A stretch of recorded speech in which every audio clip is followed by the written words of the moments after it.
I can often tell if someone has used ChatGPT, for example, because it has very distinctive wording.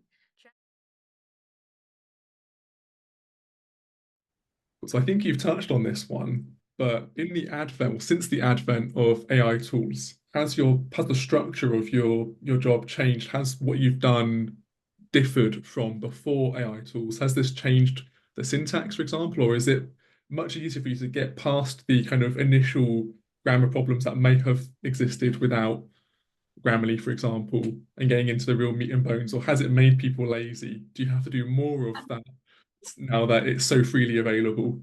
I definitely wouldn't call them lazy. I can often tell if someone has used ChatGPT, for example, because it has very distinctive wording. ChatGPT overuses certain words and phrases like delve and realm and embarking on a journey. I hate those words now.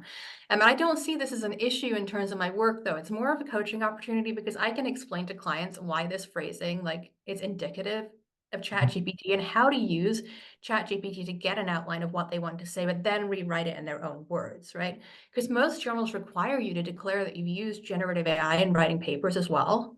And I'll mention that to clients in case they're not aware of that. Non-generative AI tools like Grammarly have definitely helped people a lot in terms of clearing up grammar and phrasing before I ever see a document for editing. However, Grammarly, as far as I know, I don't use it. It doesn't have a setting, I don't think, that aligns its suggestions with specific style guides. So I've had a couple of instances where I've been asked to follow a specific style guide, and then the clients question why I made certain changes because Grammarly is telling them that those changes are wrong. When in reality, Grammarly is just applying a different style. So one of the common examples of this is if you have Grammarly set to recommend the use of serial commas, it'll flag sentences that need them as incorrect if they're not there, but some style guides specifically state that the serial comma should not be used. Right. I have actually looked at the Scholarcy, and I think it's a great resource for consolidating papers and getting key points out of them. And that could really help people cut down on the amount of time they spend reading papers. I know when I was still in research, that was one of the things that took the longest time because often just screening abstracts, which is, how we all used to do it, wasn't sufficient to identify the truly relevant papers. I think I had a good stack of papers to use for a review or something, but when I got to reading the full text, I'd find many of them weren't exactly what they seem to be from the abstract.